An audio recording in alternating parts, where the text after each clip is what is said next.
Okay guys, we're back on site with episode number 2.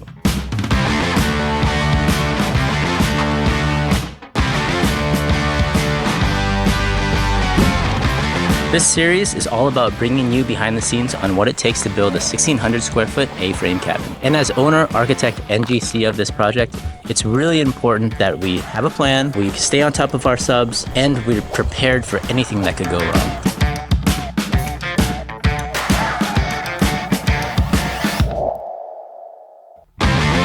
We've only given ourselves 6 months to build this A-frame cabin, and we're about 2.5 months in. So far, everything seems to be right on schedule. Our framing subs said they could finish this job in 2.5 weeks, and they've pretty much done that. There's lots to show you, so let's get to it. We're on site today to talk with both the mechanical and drywall subs, as well as work on a few small tasks. But as you can see, we're no longer a hole in the ground. We're all framed in and watertight. First, the framing stub started with the subfloor that we're standing on right now.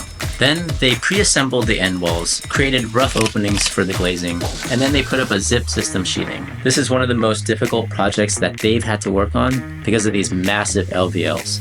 They're 30 foot long and they're heavy as shit.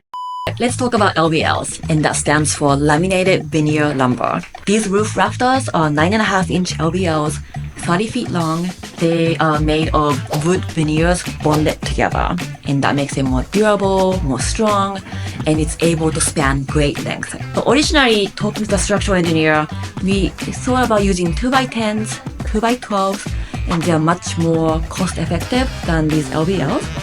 The issue that we came across with those is that we couldn't source them. We couldn't find 30-foot long 2x10s.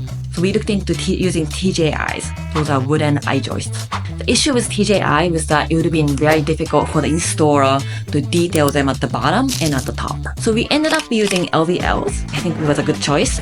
It's just a lot more expensive, but more durable and definitely stronger as a building.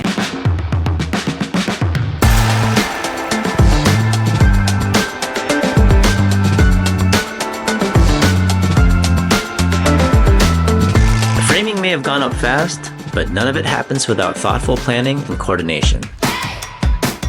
Our A-frame geometry is pretty simple. It's an extruded triangle with a dormer cut in for the entrance. However, when you zoom into it, you start seeing all these oblique angles meeting each other. During the design stage, I built a 3D model of the wood framing. The point of that was we have different structural members meeting at funny angles and funny details. I really wanted to make sure that we resolve everything on the computer before we got to the job site.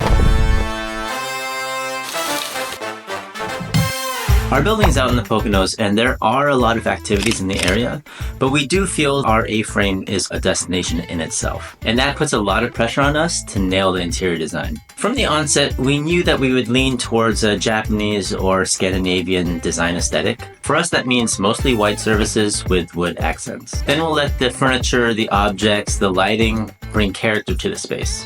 But we do have a tight materials and FF&E budget, and we need to pick and choose the areas in which we're willing to spend a little bit more money. And with minimalist design, there's a fine line between understated and cheap. And something that's always in the back of our minds is that we need to think about the experience of the people who will be staying here. Most likely they're here as a getaway where they can just unwind. So it's imperative that we create a welcoming environment that's conducive to rest and wellness.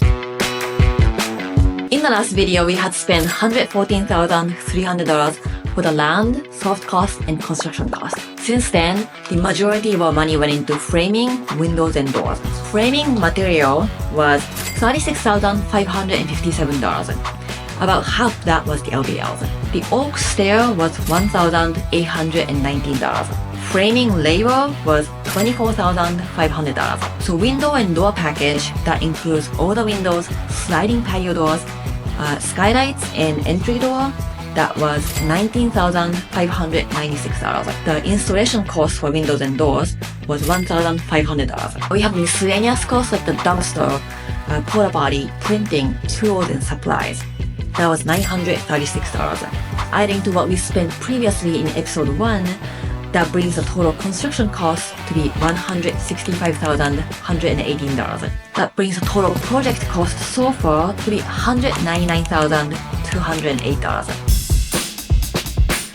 So how are we affording this, and what is our plan to recoup the money that we've put into it? Essentially, up to this point, we've been bootstrapping the entire project. I run a small business, and Rikako only works part-time, so getting a construction loan was never really a possibility. Whether we're tapping into our savings, liquidating our stocks, borrowing from our HELOC, we're all in on this project. But we will get to a point where we'll need to borrow from friends and family or tap into our 401ks, because $500,000 is a lot of money. When the project is finally complete, we will be able to refinance into a DSCR loan or something similar and pay back most of the debt that we owe. Then any remaining debt can be paid off once we're operating this house as a short-term rental. So what's really important is that we get this project to the finish line. And that's why we put so much pressure on ourselves to finish this project in 6 months. Especially for Rikako, this has been such a great learning experience and has definitely motivated us to keep moving on with future projects. But that's about it. Hope to see you guys on the next video. Ciao.